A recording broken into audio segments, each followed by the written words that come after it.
Hey boo, it's Yvonne Michel coming straight from the den every Monday. You're listening to episode 14. Do you listen?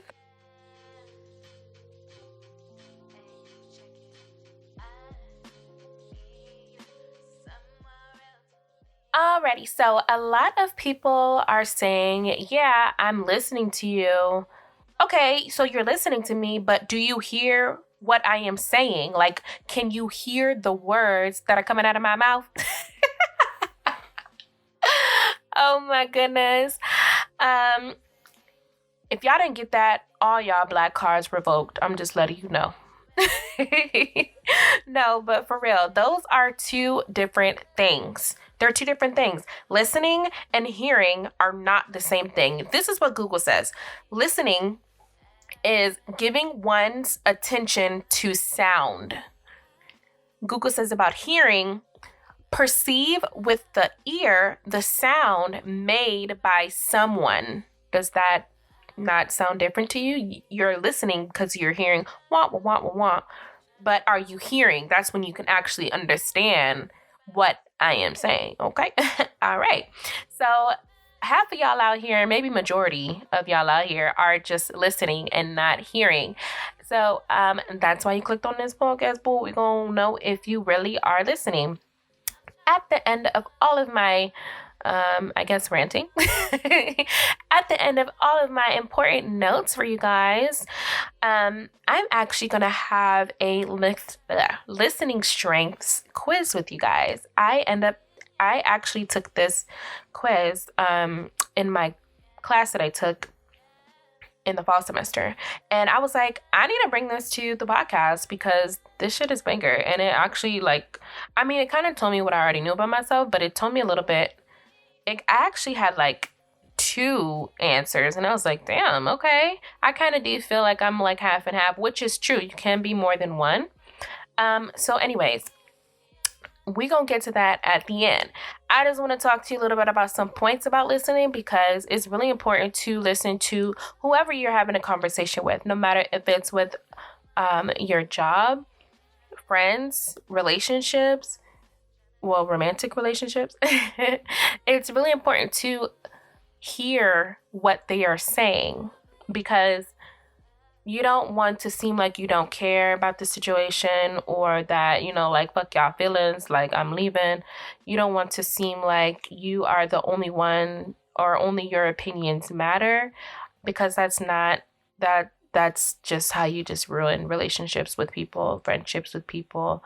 And it just doesn't end up being the right direction that you want to go in with having people close to you and everything like that. So, and that's how you can really sever ties, really just ruin relationships just by not listening to them, not being attentive, not being compassionate towards whoever you have that relationship with. So here's some tips that you can take in and learn from just from switching that listening to hearing. So in order to start listening, especially within every conversation, you want to take these steps. One, you want to be attentive to the conversation.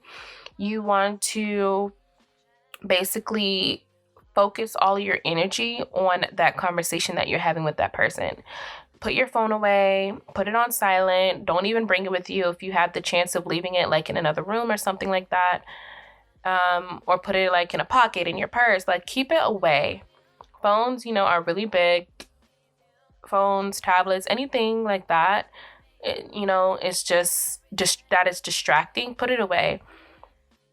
Also, even your watch, try not to keep looking at your watch as if you want this conversation to end already, or you seem like you're busy and you don't want to be a part of that conversation, which can be really rude in a way because it's damn, I want to have this conversation with you and you keep looking at your watch, you keep looking at the time. Do you not want to have this conversation with me right now? So that can be another way of just being distracted and not being attentive to the conversation. Try to avoid just any distractions. Keep your focus on that person. Eye contact is really good. Another part of listening is make sense of the message that's being given to you. And what I mean about that is you're hearing what they're, at this point, you're attentive to the conversation. You're giving them eye contact. You put your distractions away. And now you're listening. Now you're hearing what they're saying. And you're listening to what they're saying. Yeah, let me change that word up. You're listening to what they're saying, but you're not hearing what they're saying. So you need to make sense of what they're talking about. You need to understand the topic of the conversation, why you're talking about this right now, what happened, what made this conversation topic being brought up for. Does that make sense? What made this topic be brought up for? Why does that feel like it's coming out so weird? You know what I'm trying to say, okay? So basically, make sense of it. You want to know the ins and out of why this is being brought up, how come it's being brought up, so that you can understand. And then once you start understanding, then you can start remembering what was being said. So if Sally went down to the park and picked up an ice cream, she didn't go to the store and pick up the ice cream. She went to the park and picked up the ice cream. You feel what I'm saying? So always remember what was being said before so that you could always fit your puzzle pieces in together. So when Sally went to the park to pick up her ice cream and, she made it down the block and made it home and then her ice cream fell, where did she get her ice cream from? She didn't go to the store. She went to the park and got her ice cream. So you have to, make sure that you're remembering what's being said, because that's super important, especially for ladies. You don't want to seem like you're not listening to your lady or your lady friend, whatever, because if it feels like you're not listening to them, then they're just going to cut the conversation. They're going to think you're being rude. They're not going to want to have a conversation with you no more about that topic, or in that very moment, they're probably just going to end up getting real mad or walk away or anything like that. So make sure that you really are listening and remembering. And once you switch that listening into hearing, that's when you can start remembering and continue with the conversation. After that, you want to grasp the literal meaning of the conversation. Here's an example of grasping the literal meaning. Say, for example, your boss is like, yeah, I need to see you in my office right now. Damn, he could be telling you you're going to get fired, or maybe you get in a race. You don't really know the aspect of the conversation unless you grasp the literal meaning. You don't know if this is going to be positive or it's going to go negative. So you want to make sure that you are grasping the literal meaning. He is not telling you this information for no reason. There is a meaning behind it. So make sure you grab that. Next, you want to evaluate the information. Is it truthful? Maybe Sally went to the park, got her ice cream, and it's not that it just fell out of nowhere. Maybe somebody punched her in her face. And then her ice cream fell out of her hand. So she could be lying to you. Not lying, but she could be untruthful. Well, I guess that's still lying. Or maybe bending the truth, at the end of the day, her ice cream did fall on the floor. So she could be bending the truth, and you just need to make sure that you evaluate the information. You find all the facts on it. You're only hearing one side of the story. If you're friends with the other part of the party, then you can listen to that part of the story and then figure out the real facts. So make sure that you are grabbing all of the truth, the real, and just making sure that you hear all sides of the story if you're able to. That way that it's not a one-sided judgment or anything like that. And lastly, you want to make sure that you respond. You want to provide feedback to the conversation that you're having with that person. If the person is looking for a yes or no answer, then you could just say yes or no. But if this person is looking for a real detailed feedback, like, damn, like, that's fucked up. I'm sorry that you dropped your ice cream. That's, that would have ruined my day too. I pay all this money, then walk the whole block, 3, 4, 5 blocks down, and then my ice cream fall. Well, really, she got punched in her face, but she didn't even tell you all that. But for real, that's when you want to provide feedback, even nonverbal feedback. Like I said, keeping your eye contact with them, getting away, moving all your distractions out of the way, and just facing your body towards them is a really great non-verbal communication to give to them, because it shows to them that you are giving them your undivided attention and that you really want to, turn from listening to hearing the conversation. That way you can have, after you then remembered everything, you grasped the literal meanings, you did a little factual, like, is this true? And then you can give your feedback and say, well, damn, Sally, I'm so sorry that happened to you. What do you want to do next? Do you want to get something else tonight? Like, that's when you can respond and have good feedback to the conversation. So I really, really, really, really loved this when I learned this in class, because it's like, this is so true. Like, a lot of people don't do this. I know sometimes I don't always do this. Like, maybe I don't always grasp the literal meaning, or maybe I don't always evaluate the information. Like, when my friends tell me something, maybe I'm not getting the full truth, and maybe I find out the real truth later on, or I hear another side of the story later on. So it's like, it could be, a little fucked up, but but it's good that you follow these steps in those particular order, because it really does change how you are participating in that conversation. And I'm going to repeat them again. 1, you're going to attend the conversation. 2, you're going to make sense of the message. 3, you're going to remember what was given to you. 4, you're going to grasp the literal meanings. 5, you're going to evaluate the information. And 6, you want to respond. You want to provide good feedback, bad feedback, whatever.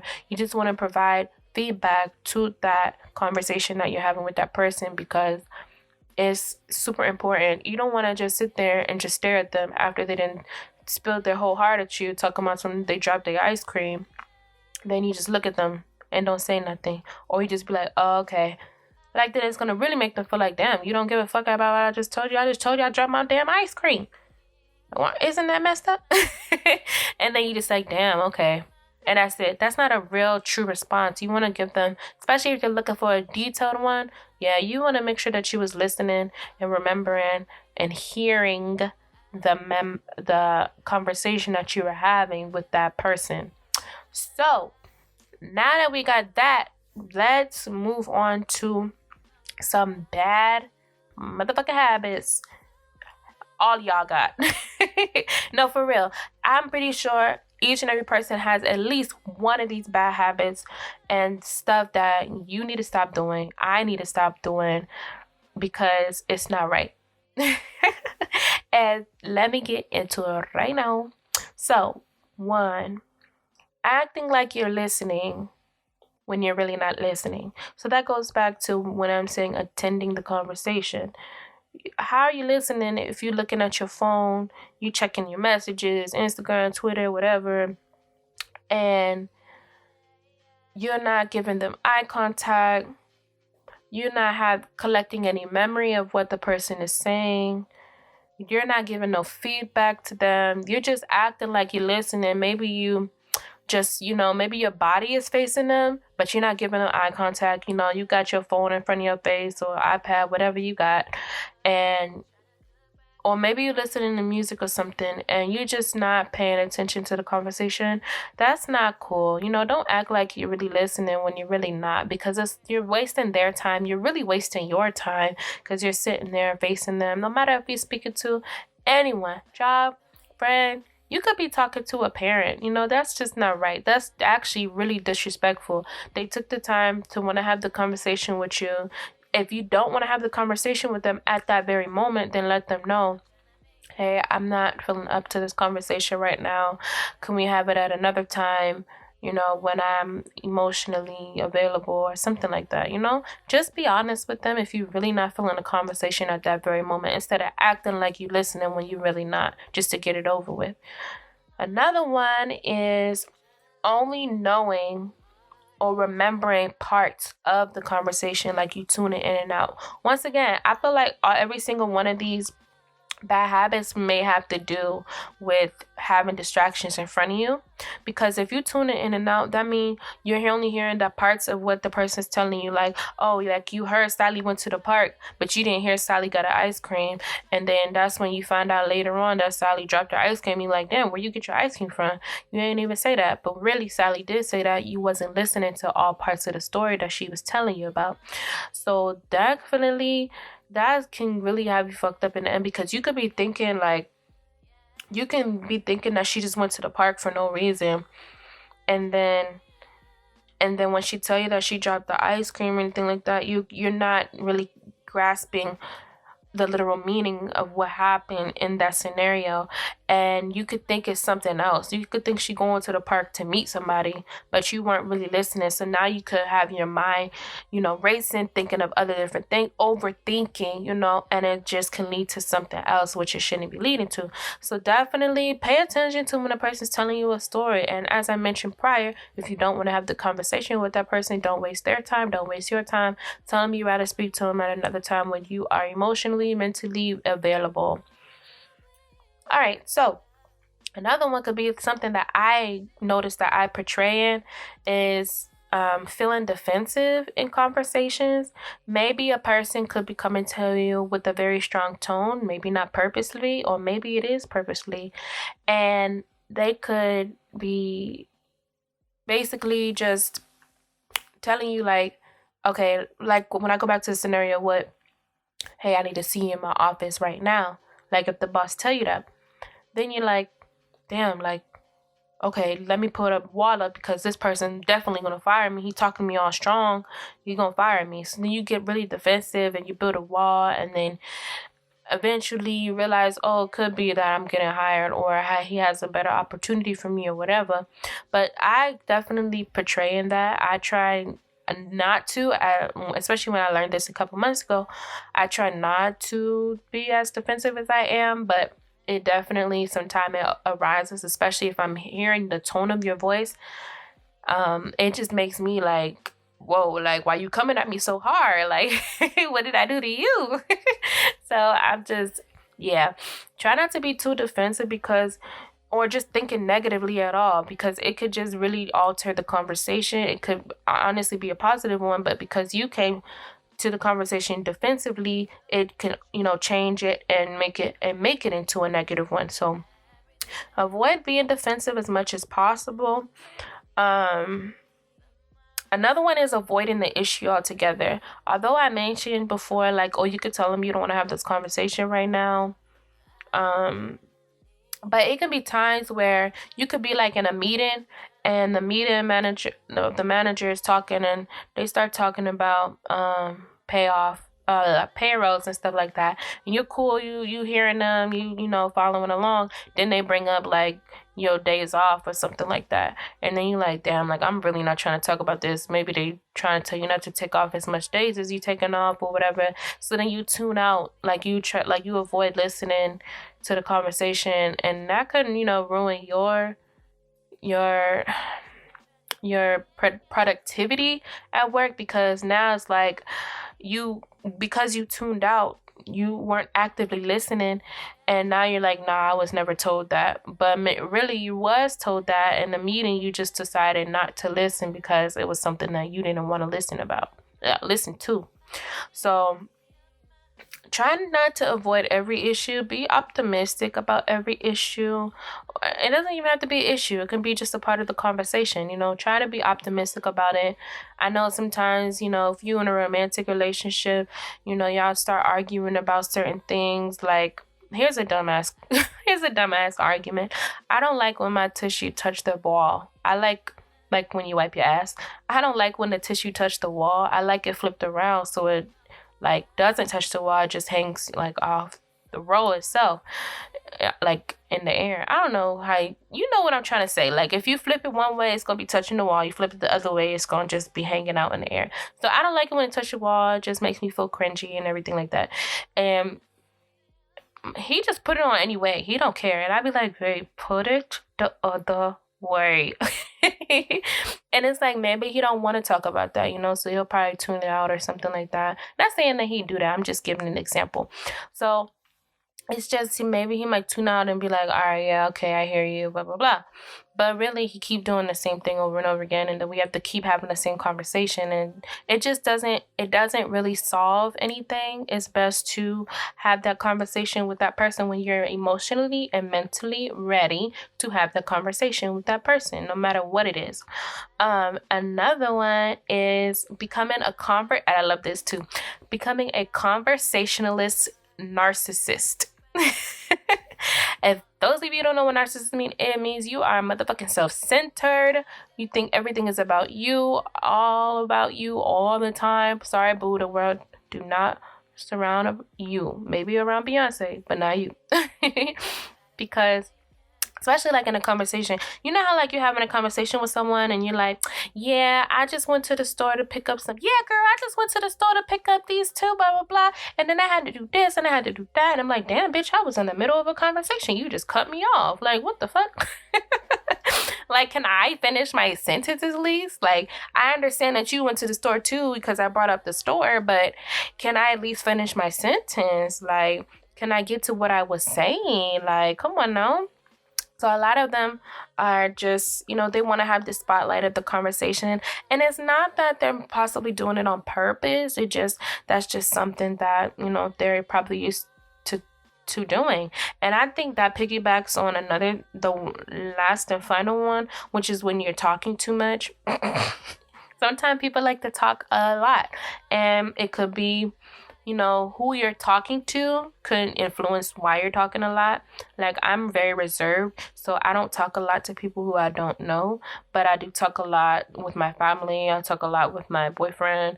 So it all depends on who I'm talking to, who I'm having the conversation with. But I do try to incorporate his side of the story or his emotions or whatever like that. But sometimes I do probably take a little spotlight, you feel me? Because he's a very quiet person. But anyway, so try not to be the conversation hog or whatever, because you don't want to seem like all you care about is hearing yourself. You don't want it to seem like you don't care about their opinions, their side, their emotions, because that's their story too that they want to share with you. Y'all are supposed to be friends or family, whatever. You're supposed to be close, having a relationship with each other. Even at work, you don't want to seem like you're talking all the time and they don't even have a chance to get a word in to the conversation. They have their own opinions as well, so let them have their response. Let them have their time to have feedback or piggyback on whatever you have to say. So those were the bad habits. I'm pretty sure you felt close to one of them. I know, like I said, I felt close to feeling defensive, which I've been working on, but I didn't say I'm getting good at it. I'm just working on it. Okay. All right. So, hey y'all, let's start the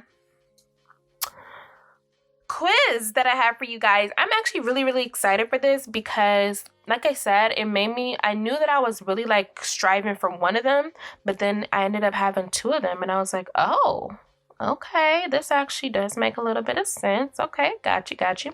So, if you're listening to this and you're like driving, you don't have like an ability to grab a pen or paper, it shouldn't be too hard. There's only about 4 questions.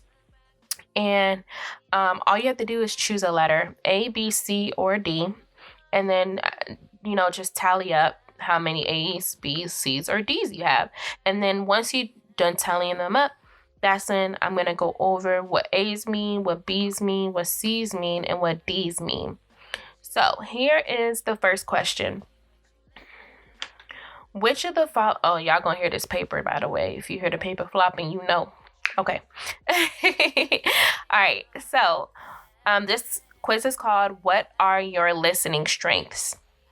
So the first one is, and like I said before I continue, more than one can apply. So if you got for question 1 and 2, 2 A's, and then question 3 and 4, 2 B's, you can have 2 of those strengths or qualities or traits, whatever. You can have 2 of them. It doesn't only have to be one. All right, here we go. Number 1 is, which of the following best describes you?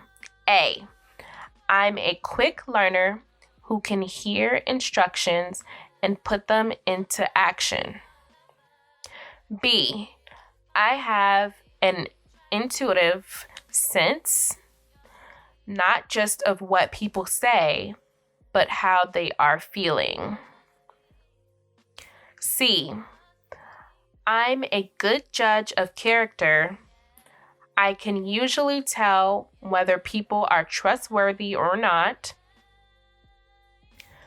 D, I'm a rapid thinker who is often able to jump in and finish people's sentences for them. Number 2, imagine you are tutoring an elementary school student in math. What are you most likely to do? A, focus on clearly articulating the steps involved in solving simple equations. B, begin each tutoring session by asking about the student's day. C, pay close attention to what the student says to see if they are really understanding. D, feel frustrated if it seems the student isn't listening or isn't motivated. 3, a friend launches into a lengthy description of a problem with a coworker. What are you most likely to do? A, offer some ideas for discussing the issue with the coworker. B, show that you are listening by maintaining eye contact, leaning forward, and asking questions. C, read between the lines to better understand what is contributing to the problem. D, pretend to listen, but tune out after 5 minutes or so. 4, if you had your way, which of the following rules would apply to team meetings? A, chit-chat would be limited to 5 minutes so the team can get to the point at hand. B, everyone would get a turn to speak. C, people would back up their opinions with clear data and examples. D, there would be no meetings. They're usually a waste of time. Alrighty, so that was questions 1 through 4. And, just tally up if you have to rewind a little bit to hear, A, B, C, and D again of each question. And tally up, how many A's you got, how many B's you got, how many C's, and how many D's. If you have 3 out of 4 of A and vice versa, then you know that you're most likely A. If you have 2 A's and 2 B's or vice versa between the letters, then you know you're half of A, you're half of B, or vice versa, whatever it is. Alrighty, so now I'm going to explain to you which each, there's only 4 type of listening strengths that it shows below. And it's going to tell you, I'm going to tell you what each letter goes with and what kind of listener you are. Feel free to pause if you need to, rewind like I mentioned. So if you answered A to more than one question, you tend to be an action-oriented listener. You value getting the job done and can become frustrated with inefficiency. Your task orientation can help teams stay on track. Just be careful that you don't overlook the importance of building strong relationships, which are essential for getting the job done.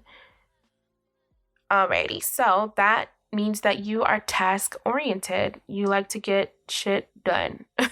You don't like to waste no time. If you answered B more than once, you tend to be a relational and or supportive listener.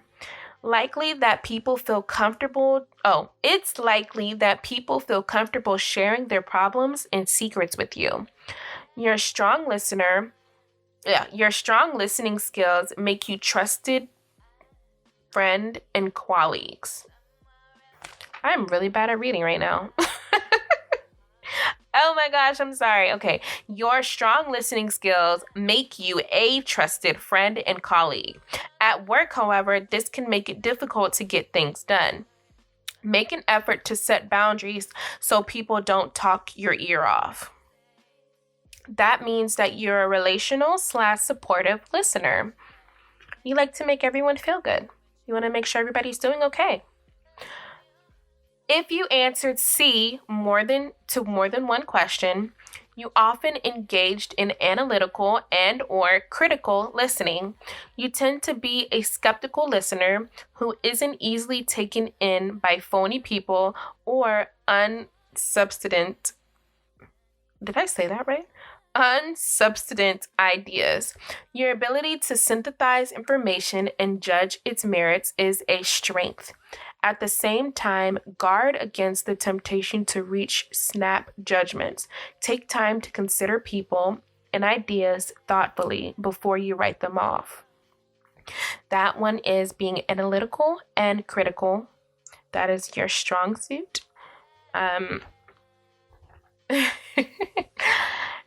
Yeah.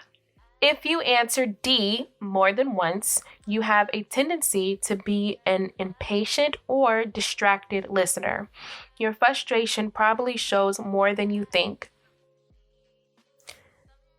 Well, so that means that you're an impatient listener. For my answers, I actually ended up ended up getting 2. I was, relational/supportive and analytical/critical. So I can have a supportive side, but I am definitely a hard worker. So that was mine. I hope that you really enjoyed that quiz. I know I did. It definitely helped me to understand what kind of listener I am and how sympathized. Is it sympathized? Sorry, not sympathize. Yeah, sympathized, or how much sympathy I show towards the people that I have conversations with, how much compassion I want to give, as well as getting shit done when I need to get it done. And like really, trying to grasp the literal meanings when I have conversations with them. So I really enjoyed this quiz and I enjoyed this podcast. I hope you guys did too. Hopefully you guys were hearing me instead of just listening. That way, I know that you guys grasped everything. I knew that you guys were attending, that you were making sense of the messages that I was giving you guys, remembering what I was telling you guys, grasping the literal meaning, evaluating the information. Go to Google if you have to. Definitely make sure that what I'm saying is factual. I would love it if you guys responded, gave me some feedback, and I just hope that you took as much as you needed from this podcast. I love you guys. Later, boo.